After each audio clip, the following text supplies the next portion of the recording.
dia pakai Family Mart ya, karena nama circle-nya Coffee Morning. Mungkin Bapak perlu ganti di Dolce Morning.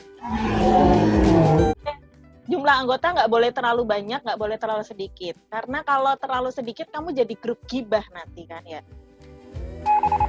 Jadi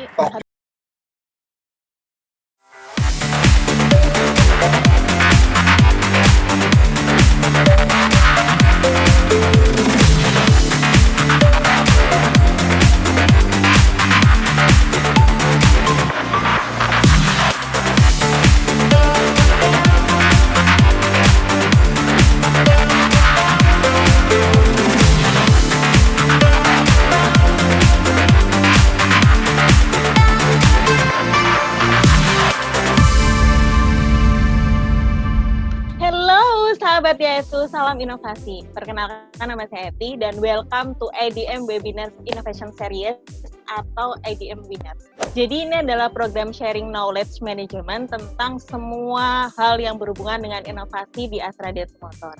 Lewat IDM Winners ini, kalian bisa menikmati berbagai konten-konten tentang inovasi yang menarik di ADM, mulai dari sharing inovasi, edukasi inovasi, paten inovasi, sampai manajemen change yang lagi jadi hot issue.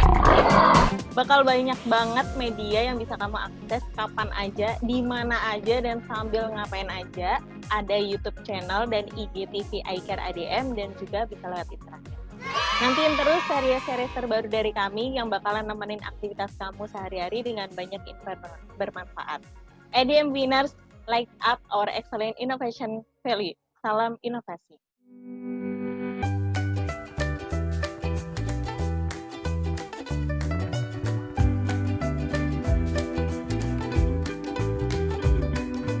Di series perdana kali ini, IDM Winners udah punya tema yang lagi cukup happening sih saat ini, yaitu How to Make a Good QCC by IDM Best Circles. Jadi buat kamu yang mungkin kamu mendengar nama QCC aja kamu sudah merasa deg-degan ya, kayak dia tuh susah banget gitu kan.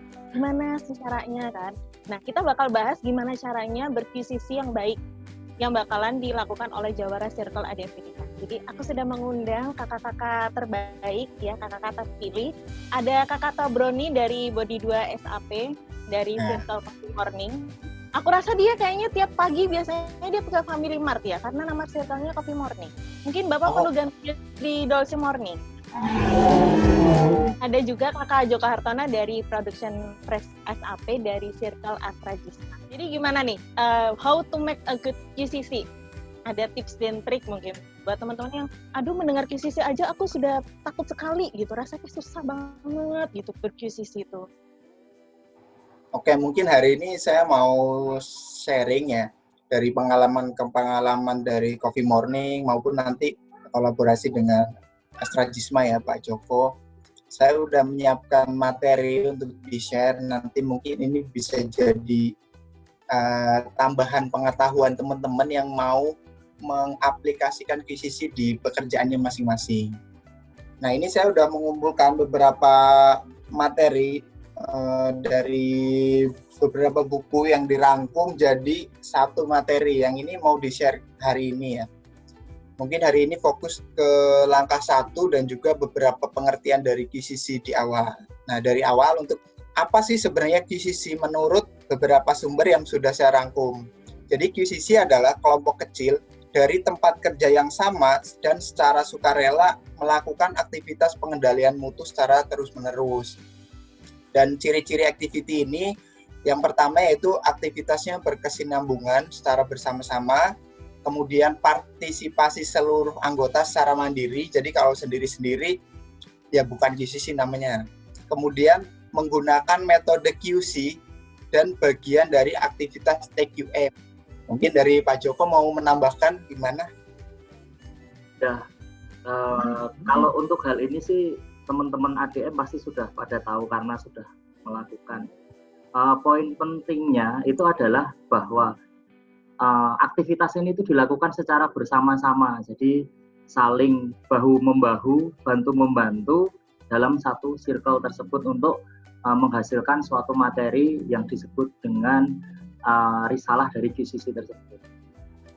Nah, kemudian sasaran QCC apa sih? Yang pertama dari segi individu, yaitu meningkatkan skill individu dan kemampuan meningkatkan diri. Kemudian yang kedua adalah proses kerja dengan menghargai nilai-nilai kemanusiaan dan menciptakan pekerjaan yang menarik. Dan dari segi perusahaan sendiri adalah meningkatkan kemampuan improvement di tempat kerja dan memberikan sumbangan pada pertumbuhan perusahaan. Jadi mungkin teman-teman yang selama ini QCC tujuannya untuk juara, ya mungkin nggak salah sih, tapi sasaran utamanya adalah seperti ini. Gimana nih Pak Joko? Ya, kalau saya sih mencermati di individu, meningkatkan skill individu dan kemampuan meningkatkan diri. Nah, ini sangat penting sekali.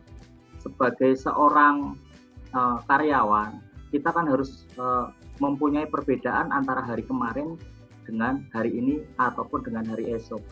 Jadi skill individu kita itu kan sangat penting kan, karena itu nilai jual kita kan. Kita mau menjadi seperti apa nantinya, baik itu di perusahaan atau di dunia luar, itu kan kemampuan diri sendiri itu penting. Dan dengan melakukan aktivitas QCC ini, itu kita nanti bakalan banyak ilmu yang kita bisa pelajari dari sini, dan nantinya akan meningkatkan nilai jual kita gitu, baik di perusahaan maupun di dunia luar, Mas Robroni. Oke, sip. Jadi poin pentingnya adalah peningkatan skill individu seperti itu ya, Pak Joko? Ya. Oke, mungkin next ya. Kemudian ini saya rangkum sendiri. Jadi untuk activity QCC sendiri itu secara garis besar itu terdiri dari 3 hal ya. Yang pertama improvement itu sendiri, yaitu perbaikan di masing-masing jalur misalnya atau di masing-masing area kerja. Kemudian reporting activity, jadi segala bentuk improvement yang dilakukan itu tentunya dibuatkan report ya, dari mulai mungkin report proposal awal untuk pengajuan activity, kemudian juga report setelah activity itu selesai, dan kemudian activity yang ketiga di QCC ini adalah presentasi. Tentunya setelah kita membuat report, kita sampaikan ke rekan kerja misalnya atau ke atasan, atau ketika mengikuti konvensi kan kita sampaikan ke dewan juri atau audiens yang ada melalui ya presentasi. Nah, ini yang menjadi garis besar activity QCC yang nantinya akan kita sharing, dari mulai improvement, reporting activity-nya harus seperti apa, dan juga teknik presentasinya seperti apa. Mungkin sih ini nggak kelar di satu sesi ini ya, tapi next-nya secara garis besar seperti ini. Nah, kemudian ini QCC konsep ya, yang sebenarnya di ADM udah ngelotok lah, mungkin semua orang juga, terutama yang aktif-aktif di QCC ya. Jadi secara basic QCC itu menggunakan Deming Circle atau PDCA, Plan, Do, Check, dan Action, yang di ADM implementasinya itu dibagi menjadi 8 step, dari mulai menentukan tema, menetapkan target, analisa masalah, kemudian rencana perbaikan, implementasi, evaluasi, dan juga standarisasi. Ini nanti kita akan bahas satu-satu, mulai dari menentukan tema dan juga analisa kondisi saat ini di step pertama. Saya mencermati malah yang slide sebelum ini, Mas Robroni, coba di back dulu. Oke. Nah, ini 3 hal ini adalah merupakan poin penting agar kita bisa membuat QCC yang baik. Jadi kalau satu hal pun pasti nanti hasilnya juga tidak akan maksimal. Kita coba contoh ya, misalkan reporting. Reporting itu adalah output kita dalam melakukan improvement agar orang lain itu bisa mengerti ya, atau delivery kita itu bisa dilihat dari reporting maupun nanti presentasi. Jadi reporting itu juga bagaimana membuat report itu yang mudah dimengerti oleh orang gitu. Nah, kalau ngomongin reporting, orang awam yang mana?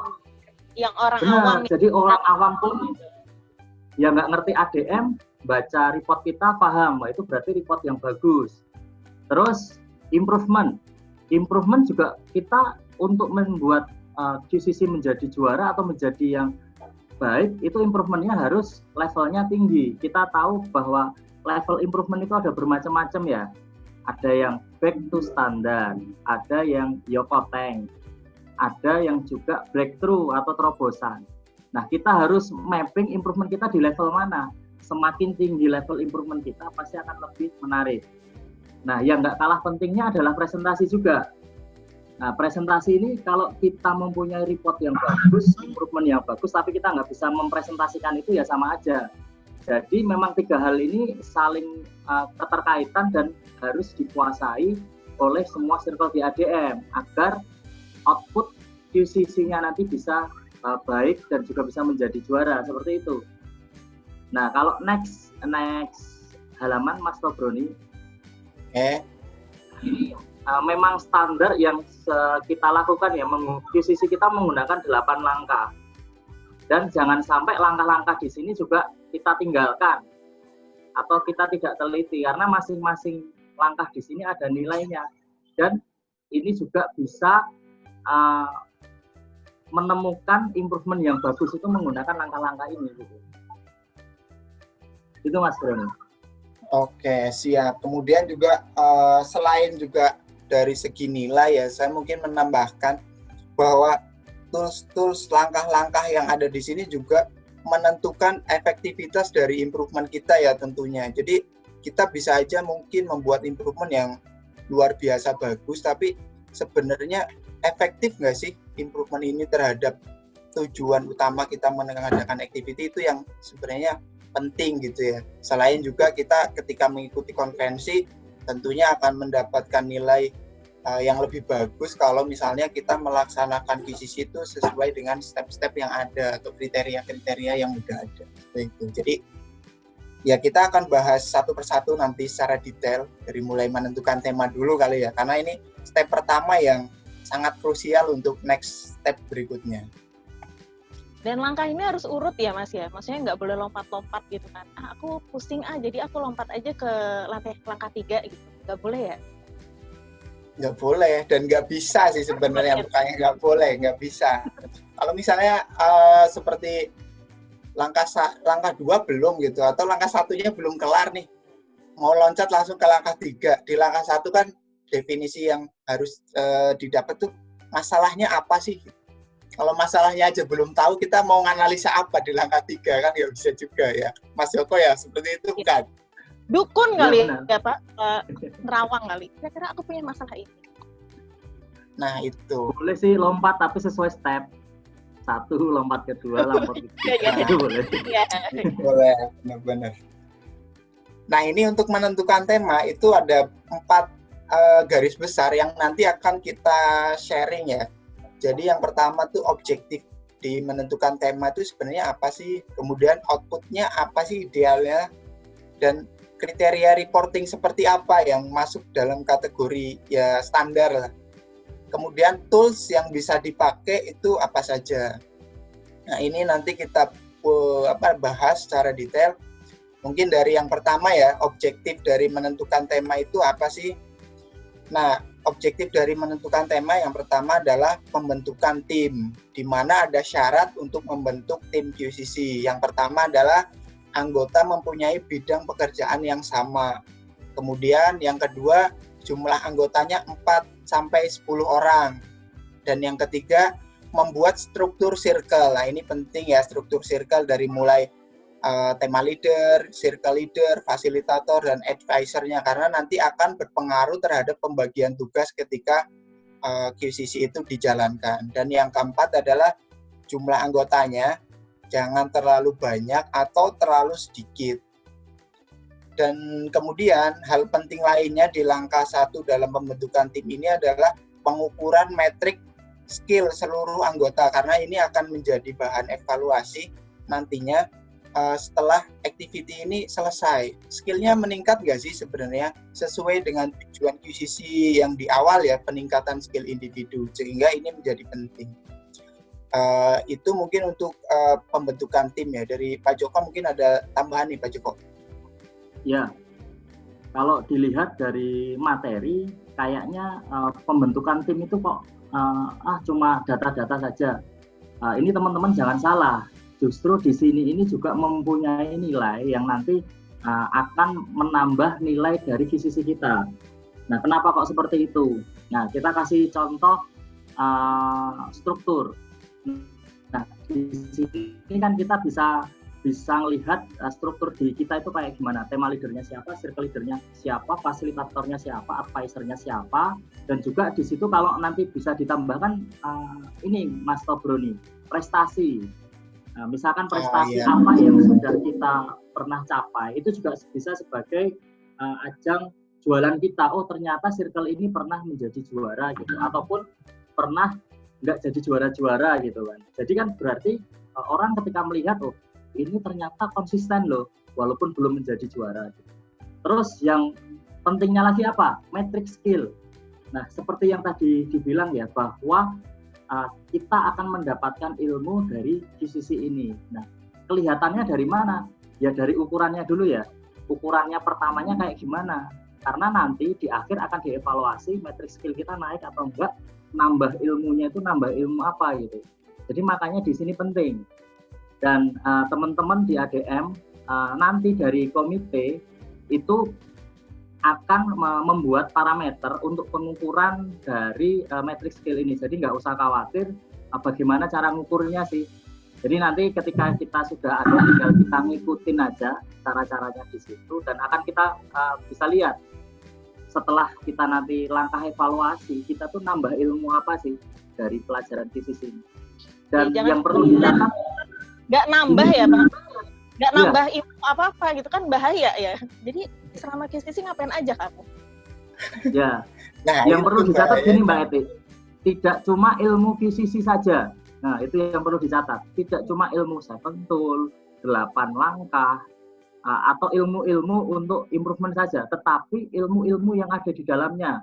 Misalkan kita menemukan masalah terhadap mesin, teori dari mesin, spesifikasi dari mesin, kita akan dapat ilmu di situ. Terus misalkan tools-tools baru untuk bisa menghasilkan improvement yang baik, kita akan dapat ilmu dari situ juga. Jadi nanti di sini itu kita akan membuka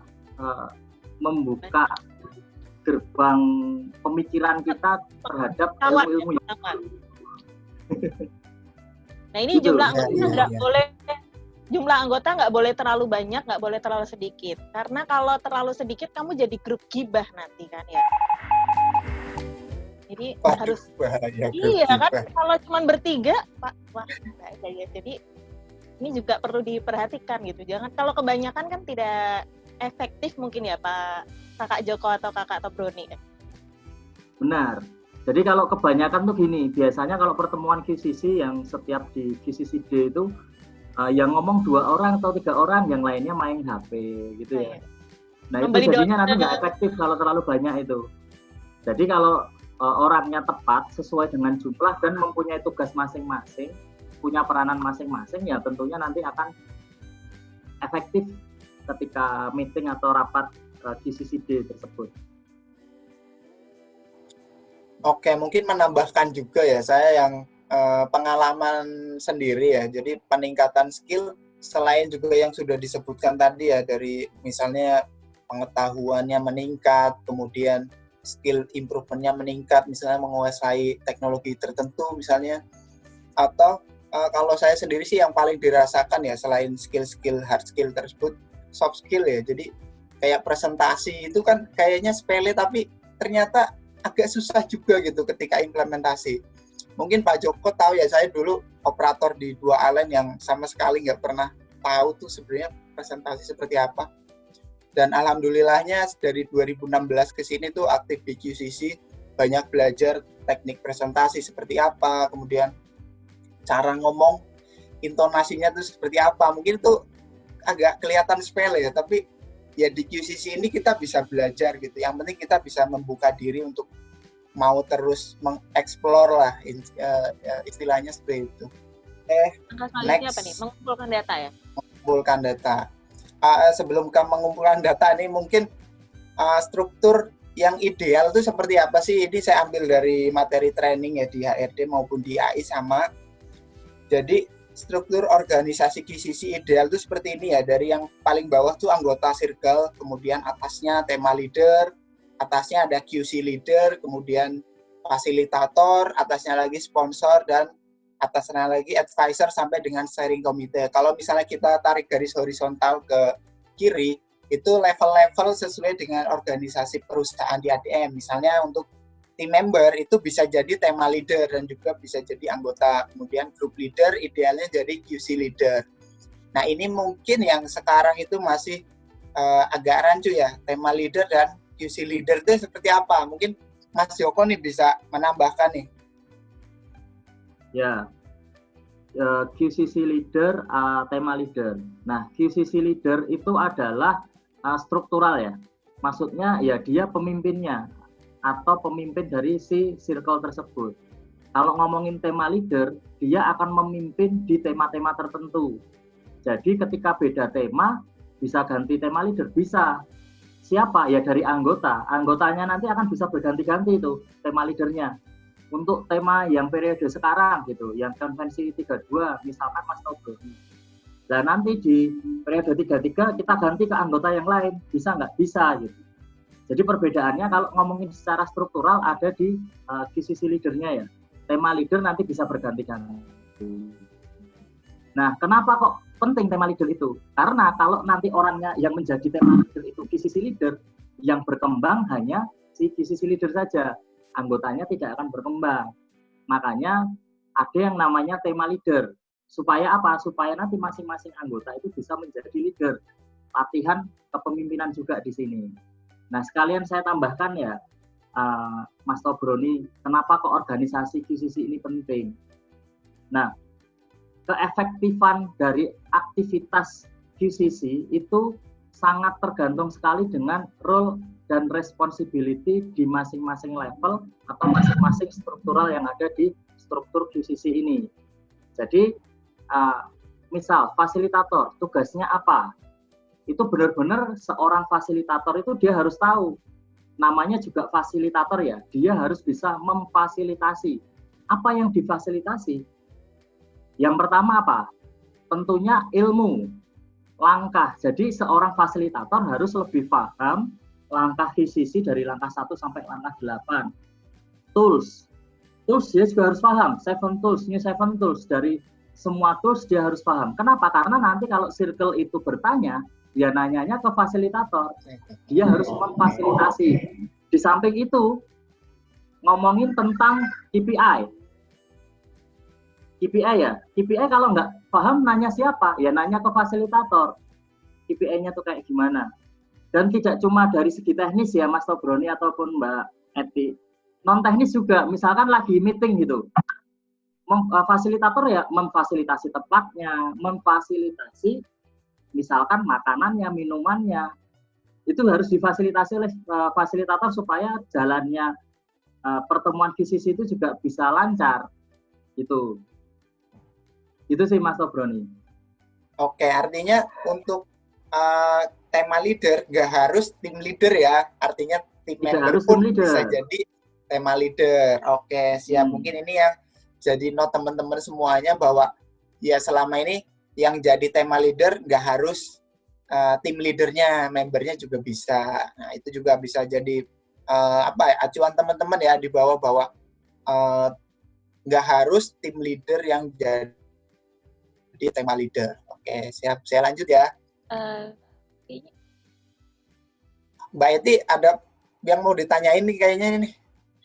Jadi intinya bahwa semua orang tuh sebenarnya bisa jadi tema leader kan Pak? Maksudnya nggak perlu khawatir, aku ini hanyalah seorang team member, jadi aku tidak bisa gitu.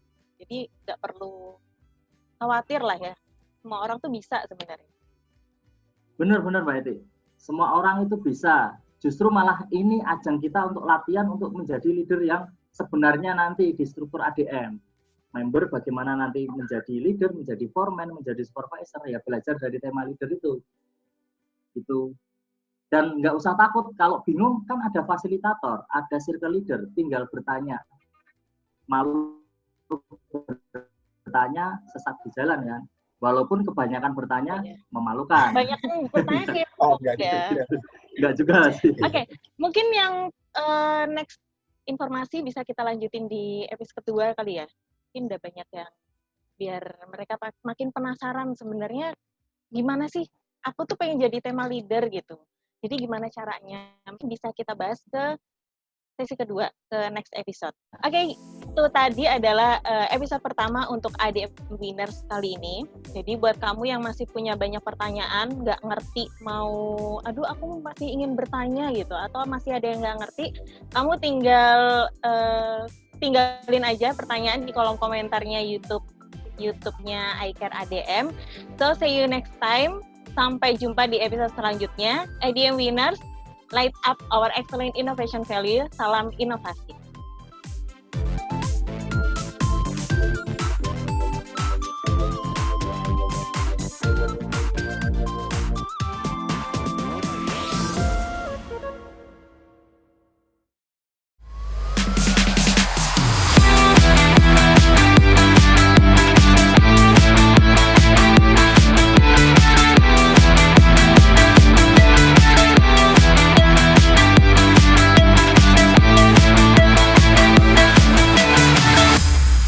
Daihatsu, sahabatku.